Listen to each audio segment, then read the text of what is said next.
I used to ride on my dad's shoulders when I was 5 years old. His hands would grip my ankles steady and strong, and I felt like I could touch the sky. He would tell me I was going to grow up and do something great, something that mattered. My mom would hug me tight before bed every single night and whisper that I was her pride, her whole world. Back then, I believed them. I believed I was enough just by being their son. But when I turned 23, everything shattered. I made one choice that changed everything between us. My dad said words I never imagined hearing from him. My mom wished for something so painful it still echoes in my chest years later. That was the night I stopped being their son. Before I tell you what happened that night, I would love to know, where are you watching from? And if you have ever felt like you were not enough for the people who were supposed to love you most, hit that like button. Subscribe if you want to hear how this story ends, because I promise you, I did not disappear. Let me take you back to the beginning, to the moment everything started to crack. Our house was a 2-story colonial with a 2-car garage and a lawn my dad mowed every Saturday morning like clockwork. It was not mansion level, but it screamed success in that middle-class American way. My dad, Robert, everyone called him Bob, ran a construction company he had built from the ground up. By the time I was 23, he was 48 years old and had a reputation for being tough but fair. My mom, Patricia, went by Trish, was 46 and taught English at the local high school. Parents respected her. Students either loved her or feared her. She carried herself with this quiet authority that made people listen. I was their only child. No siblings to share the weight of their expectations. From the time I could understand full sentences, my dad would talk about me taking over the business one day. When I was 7, he started bringing me to job sites on weekends. He would point at half-built houses and say, "One day, son, all this will be yours." He said it with such certainty, like my future was already written in concrete and steel. My mom wanted me to excel in school, get into an Ivy League university, build a career that came with stability and respect. They both drilled the same message into me over and over. Success means security. Security means respect. And I nodded along because I was a kid. I thought that was just how life worked. But when I was 12 years old, something shifted. The school started an after-hours music program, and I signed up for piano lessons on a whim. I remember sitting at that old upright piano in the band room, pressing down on the keys for the first time and feeling something unlock inside me. It was like finding a language I had been trying to speak my whole life without knowing it existed. Music made me feel awake. It made me feel whole in a way nothing else did. I started teaching myself guitar using YouTube videos. I would stay up late writing little melodies, scribbling lyrics in the margins of my homework. At first, it was just a hobby. But the older I got, the more I realized it was not just something I liked. It was something I needed. My parents did not see it that way. When I was 16, they signed me up for extra business and math tutoring after school. I was supposed to be building a foundation for college, for the future they had mapped out. But every night after they went to bed, I would sneak downstairs with my headphones and work on music. One time my dad came down to grab water and caught me hunched over my notebook, writing chord progressions instead of finishing my economics homework. He did not yell. He just looked at me with this expression I will never forget, half disappointment, half confusion. "Music is a hobby, not a career," he said. "Do not waste your time." My mom said it softer, but the message was the same. "You are too talented for something so uncertain." I felt misunderstood, but I was not brave enough yet to push back. So I stayed quiet. College was worse. I went to a state university and enrolled in their business administration program because that was what my dad wanted. The first day of my Economics 101 class, I sat in that lecture hall surrounded by 200 other students, and I felt like I could not breathe. The professor droned on about supply and demand curves, and all I could think about was how none of this mattered to me. Accounting, finance, marketing, it all felt like learning a foreign language. I had no interest in speaking. I hated every second of it, but I kept going because I did not know how to tell my parents I was drowning. Second semester, I secretly registered for a music theory class. I told myself it was just one class, just for fun. But the second I walked into that room, everything changed. My professor, a guy named Dr. Williams, saw something in me. He told me I had a rare ear for composition, that I could actually do something with this if I wanted to. For the first time in my life, someone saw me for who I actually was. By my junior year, I was 20 years old and living a double life. During the day, I went to business classes and pretended to care. At night, I worked on music. I wrote, I composed, I got better. Then one day, a local indie band reached out. They had heard a demo I posted online and needed a composer for an upcoming tour. They were not famous, they were not rich, but they were real musicians making real music, and they wanted me to join them. They offered to pay me, not much, but enough to survive. Dr. Williams pulled me aside after class and told me, "This is your shot, Jody. Do not let it pass." I spent 2 weeks pacing my dorm room, barely sleeping, trying to figure out what to do. And then I made my choice. I was going to drop out of business school and pursue music full-time.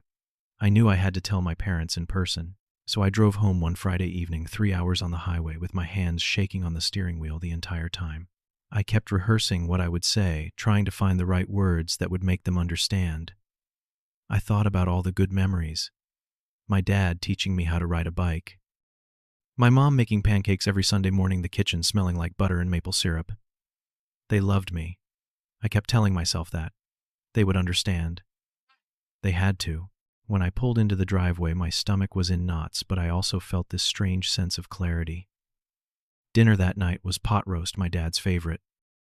My mom had set the table with the good plates, the ones we only used for special occasions, though I had not told them this visit was anything special. The three of us ate mostly in silence. My dad asked how classes were going. I said fine, but that I had something important to talk about after dinner. He raised an eyebrow but did not press. After we finished eating, we moved into the living room. My dad sat in his leather armchair, the one he had owned for 15 years, worn smooth in all the places his weight settled. My mom sat on the couch with a cup of tea balanced on her knee. I stood because I was too anxious to sit. I could feel my heart hammering against my ribs. I took a breath and said it. I am leaving business school. I got an offer to tour with a band as their composer. My voice shook, but I kept going. Music is what I am meant to do. I know it. The room went silent. My dad set his coffee mug down on the side table, slow and deliberate. My mom looked at him, then back at me. I could feel the air change, like the temperature dropped 10 degrees in an instant. I waited for them to say something, anything. And then my dad laughed. It was not a real laugh. It was cold, bitter. "You are joking, right?" His voice was flat, like he could not believe what he was hearing. When I did not laugh back when he saw I was serious, his face turned red. He stood up and suddenly he was towering over me. "A band," he said, his voice getting louder. "You are throwing away your education for a band." My dad started pacing, his hands clenched into fists at his sides. He was not the kind of man who hit, but I could see the rage coiled tight in every muscle. "Do you have any idea how much money I have put into your education?" he said. $40,000 a year, Jody. 40,000. For 3 years. And for what? So you can play guitar in some dive bar. I tried to explain, but he cut me off. I built this company from nothing. From nothing. So you could have opportunities I never had. So you would not have to break your back the way I did. And you are going to throw it all away on guitar strings. His voice cracked, not from sadness but from fury. I had never seen him this angry. Never. My mom tried to calm him down. "Bob," she said softly, her hand reaching out toward him, "just calm down. Let us talk about this." But then she turned to me, and her face was filled with disappointment. "Jody, honey, you are being impulsive. What about stability, health insurance, a retirement plan?" She listed them off like a checklist I had failed to complete. "I have seen so many of my students make choices like this. They chase dreams, and then 10 years later they are barely scraping by. I do not want that life for you. You are too smart for that." She was not yelling, but somehow her calm disappointment hurt worse than my dad's anger. She started to cry, quiet tears rolling down her cheeks, and I realized she was not crying because she understood me. She was crying because she thought I was ruining my life. I tried to make them see. I told them about my passion, about how music was the only thing that made me feel alive. "Dad, Mom, I am good at this. Really good. Professor Williams said I could actually make a career out of this if I work hard." My dad cut me off again. "A professor," he snapped. "What does some academic know about the real world? He has probably never worked a real day in his life." I told them about the band, about the contract, about the tour that started in 3 weeks. I tried to explain that this was not just some fantasy. It was real. It was happening. They could not hear me. All they saw was their son making a mistake, being reckless, throwing his life away. To them, I was not brave. I was stupid. Then my dad gave me an ultimatum. He stopped pacing and stood directly in front of me, close enough that I could see the veins bulging in his neck. "Fine," he said. "You want to play music? Do it on your own. If you walk away from that degree, you walk away from this family. I will not pay another cent. No more tuition, no rent money, nothing. You are on your own." His words hit me like a physical blow. "You are betraying everything I built," he said. "Everything I worked for. I raised you to be someone. Not this. Not whatever this is." His voice shook with rage, and I realized in that moment that he did not see me as a person. He saw me as an investment that had gone bad. I felt something break inside me. My whole life, I had tried to be what they wanted. I studied subjects I hated. I smiled through dinners where they talked about my future like I was not even there. And now, the one time I asked for something for myself, they were cutting me off. "I am not betraying anything," I said, my voice louder than I intended. "I am choosing my life, not yours. You never asked what I wanted. You just decided for me." I told them about the sleepless nights, about forcing myself to study business when every cell in my body screamed that it was wrong. "I did everything you asked for, 18 years. This is the one thing I am asking for myself."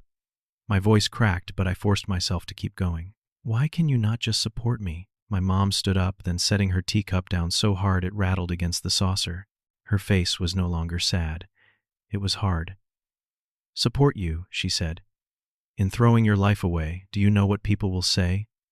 The teacher's son dropped out to play music." She said it like it was the worst thing in the world. "I have spent my whole career teaching kids to make smart choices, and my own son."